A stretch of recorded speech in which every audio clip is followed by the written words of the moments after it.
Good morning sa inyo mga tol. Unang biyahe muli ngayong araw ng Biyernes, buwan ng June. So bali naka 0 kilometer pa lang tayo, ibig sabihin hindi pa tayo nakabiyahe ano. Tapos full tank tayo. At ito mag-online na tayo mga tol. Online na baby. Sana pasukan. So ayun mga tol, online tayo Ayan, sana pasukan tayo mga tol, magandang biyahe. So ayun, abang tayo mga tol ng mga biyahe ngayon. So ayun na mga tol, pinasukan na tayo. Medyo malayo to. Saan ba to? Unang biyahe mga tol, bila dito lang ang pick up. Standard 700. Ang lapit na ng pick up pambira. Dito lang pupunta to Quezon City to mga tol. Okay, Quezon City.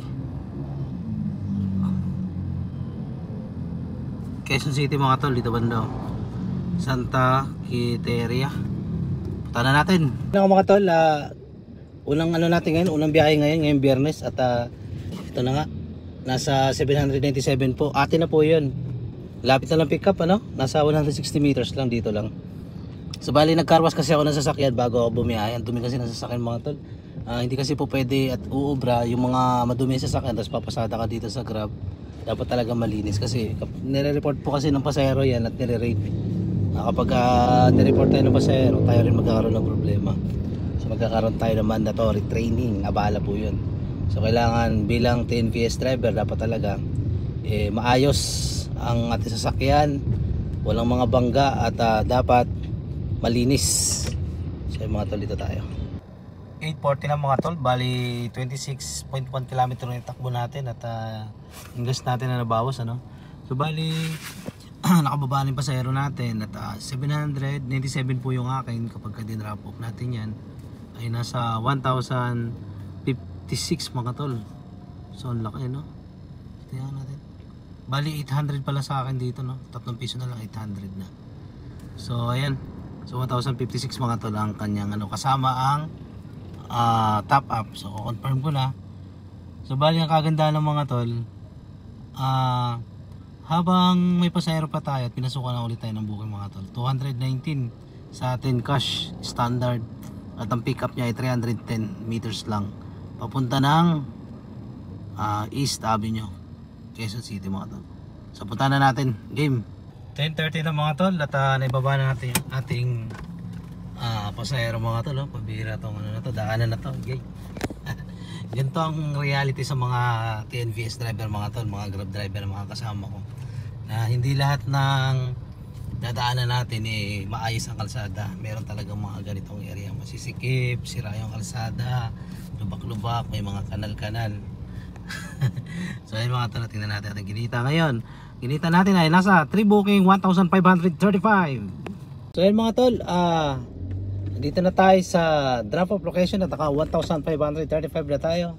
At napadpad ako dito sa sa masikip at bahan lugar dito sa Caloocan mga tol. Caloocan to parang to siya yung alam mo yung pinagbuhatan Pasig at saka Taguig. May mga area kasi sa Taguig na sira yung kalsada, masikip.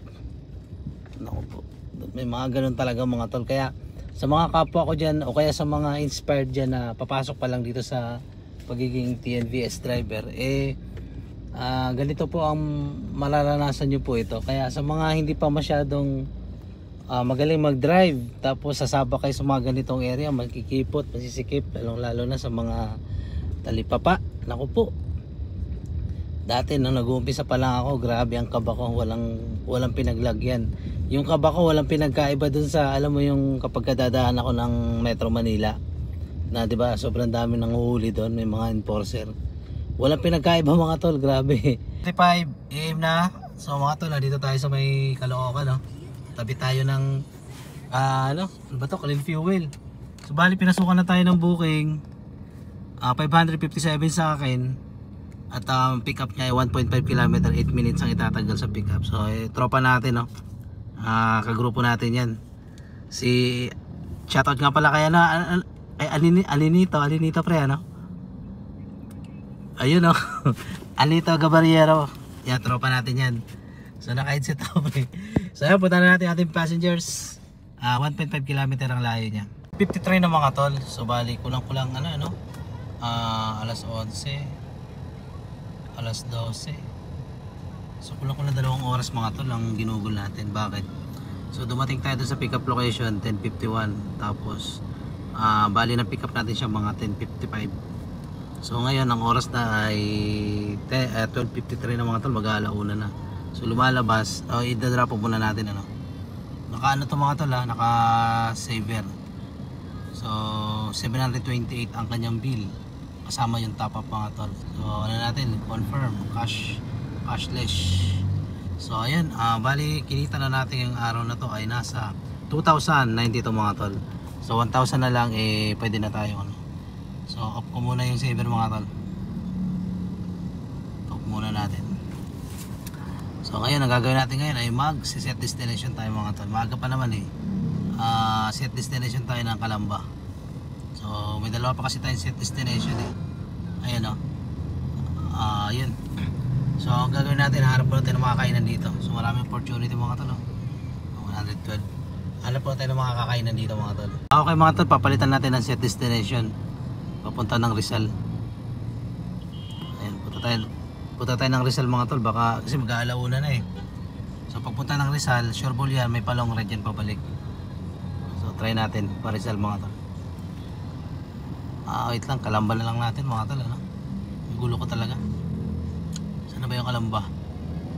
Ayan, Calamba na lang natin. Maganda kasi sa Calamba kasi dadaan ng SLEX, pabalik SLEX, ang bilis lang. So pag walang pumasok, no choice, tatanggalin natin set destination. So ayun mga tol, gagawin natin, hanap tayo ng mga kainan dito. Marami mga kainan dito, ito banda sa Taguig na kasi to, dating Makati to. Ngayon Taguig na yung pangalan niya. So hanap tayo ng mga kainan dito. At gutom na rin ako mga tol ano. So ayan, naka 2,000 na tayo. Nagumpisa tayo ng alas 7, mag-alas 8 mga tol, pero kahit pa paano malapit-lapit na tayo sa kota. Kaya abangan nyo mga tol, balitaan ko kayo mamaya kapag natapos na akong kumain at kung papasukan nga ba ako ng booking. 7 na mga tol, at nandito tayo ngayon sa Cainta. Malapit dito sa lugar namin mga tol, dito kami sa Taytay So bali naka 2,770 tayo mga tol. 7 booking. Ayan 7 booking mga tol. May cancel tayo rito isa. Yan, isang cancel lang mga tol. So una nating biyahe alas 7. So 2:30 mga tol, tapos alas 3 na. Yan, ate-ate ulit tayo dito ng pasahero mga tol. Nakaset di pa ako, panahay ko. Puro opportunity nakuha ko Tatanggalin kaya natin to. Tanggalin natin yung mga tol, tingnan natin. Maaga pa alas 3 pa lang Tanggalin natin. Pero mga tol, habang nag-antay tayo ng booking dito kapag wala pa rin pumasok na booking, alam na mga tol, uwi na tayo. Malapit na lang to, nasa 2 kilometer na lang to pa uwi sa amin. Kaya mag-aantay tayo ng pasahero pa isa pa. Kahit maka 3,000 man lang tayo ngayon kapag hindi pa rin tayo pinasukan, kahit hindi naman tayo nag-set destination wala talaga. No choice tayo mga tol, kaya kailangan umuwi na tayo pag ganun. Isabihin nun wala nang booking. Isipin mo na alas 7, tapos alas 3 na ngayon, 7, 8, 9, 10, alauna alas 2, 7, 8, 9, 10, 11, 12, alauna alas 2, alas 3, 8 hours na tayo pumapiyahe mga tol. Tingnan mga tol, at 111 na yung itakbo natin. Ayun na nga, pinasukan na nga tayo ng booking dito sa Cainta. Habang nag-aantay tayo ng booking, bali 332 sa akin mga tol.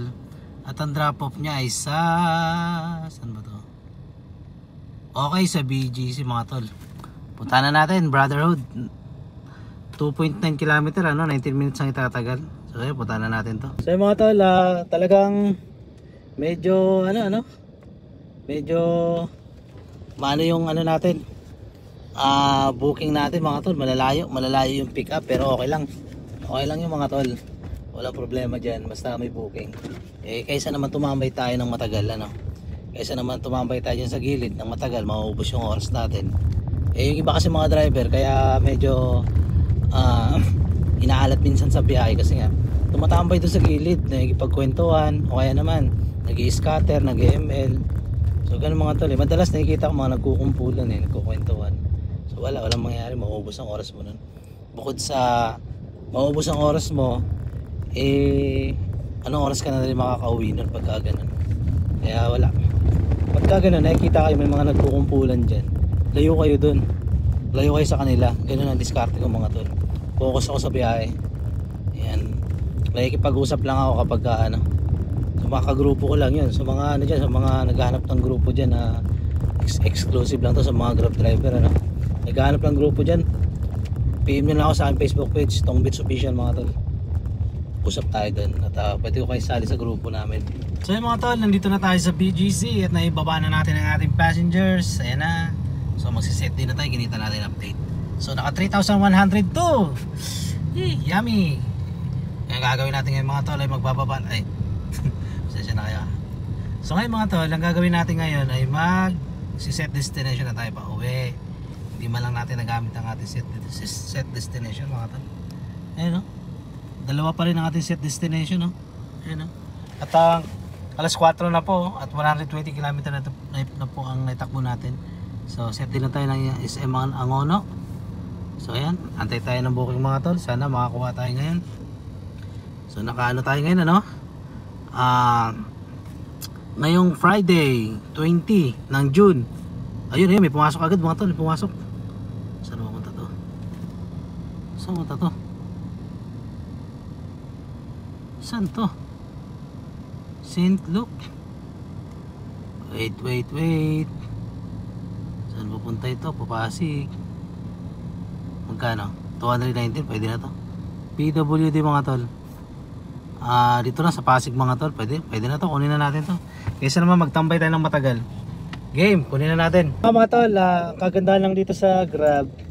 Kahit petex lang yung biyahe natin, kahit papaano kumota pa rin tayo. At nag-upisa na tayo ng alas 7, ano? Tapos alas 4, pauwi na tayo. So kumbaga, hindi pa natin masyadong sasagupain yung traffic. Pero medyo nung galing akong Pasig, tapos dinaanan ko yung C5 na pa northbound, nakikita ko nagbibuild na siya ng traffic. So maya yun, alas 5, alas 6, naku po, mabigat na ang traffic dun mga tol. So kaya ang iniwasan ko lang talaga yung sobrang traffic. Opo, totoo po yun, iniwasan ko talaga yun. Mag-aray na talaga kasi minsan talagang masakit sa paa, lalo't pagka napunta ka sa mga alanganing lugar. Minsan mga tol, nalugi sa traffic, yung pick up pa lang aabutin ka ng ilang minuto. So 20 minutes pick up pa lang. So kaya ang pinaka the best talaga na labas dito sa Grab dapat maaga talaga. Hindi nga lang ako nakalabas ng maaga ngayon mga tol, di ako nakalabas kasi hindi ko alam, basta ang lamig kasi, kaya nagigising ako tanghali na alas 6 na ako nagigising mga tol. Tapos nag-aasikaso pa ako, nagkaros pa ako ng sasakyan, kaya minsan inaabot talaga ng alas 7 na ako nakakabiyahe. Hindi naman kasi po pwede na mabiyahe ka at bandumi ng sasakyan.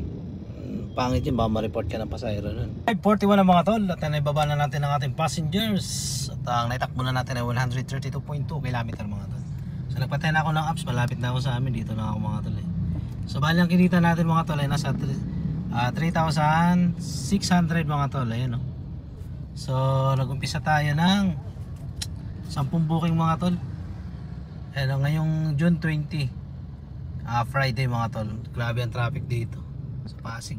Sa to mga tol, sa Rainforest, Pasig City General Hospital, Diyan ako na-confine noon 2013 mga tol, diyan ako na-confine. So ayun mga tol So nag-umpisa tayo ng 7:13 AM. So nag-end tayo ng 5:42. So ayun mga tol, yung last booking natin 4:57. Mga tol, uwi na tayo. Ito yung gas natin, kulang-kulang kalahati ano ba tawag ito, yung nabawas. Wala pang kalahati. Tingnan natin mga tol, yung gas natin wala pa sa kalahati yung nabawas. So ang tingin ko dyan, ang gas na nakonsumo natin ay nasa mga 700 to 800 mga tol. So bali ang gagawin ko ay gagarain na ako mga tol. Hindi na muna siguro ako magagas sa na ako mga tol. Linggo na ako magagas kasi Sabado hindi kasi ako bumabiyahe kapag Sabado Yung mga tol, bali ang kinita natin ay nasa 3,649. Ibabawas natin ang panghulog at maintenance sa sasakyan, 1,000 pesos. At ima-minus natin yung 800 sa gas. Tingin ko mga 800, 700 ito mga tol. Pero gawin na natin 800. Ngayon pagkatapos ng 800, bawas na naman natin yung 500 para sa bahay, budget. At ito na nga ang ating savings ay kulang-kulang 1,349 mga tol ang ating savings. So itatabi natin ito at magagamit natin ito sa mga emergency kagaya ng pangkalusugan, pang sasakyan, at kung minsan panluho na rin mga tol. Syempre papaganda rin tayo ng sasakyan eh. Syempre nagbibili tayo ng mga pampakintab, mga accessories. So kailangan yan mga tol, magastos, mga gulong, mugs, mga ganun. So yun lang mga tol, salamat sa pagsama sa akin. Nag-umpisa tayo ng alas 7 at nag-end tayo ng alas 5. So bali nasa ilang oras ba? 7, 8, 9, 10, 11, 12. Alauna, alas 2, alas 3, alas 4, alas 5. So 10 hours tayo bumabiyahe mga tol. So yun lang, nakakatuwa lang mga tol na sa loob ng 10 hours na pagbabiyahe natin eh, talagang kumita pa rin tayo mga tol, kahit papetex-petex lang yung biyahe natin So ayun lang mga tol, maraming salamat sa pag sa akin, pag subaybay dito traffic ng mga tol, nahiya ako, daming tao. Nahiya ako mga tol, ang daming tao. So salamat sa panonood mga tol, ingat kayo lagi at God bless sa inyo, ingat at sana pagpalain ka ng ating Panginoon.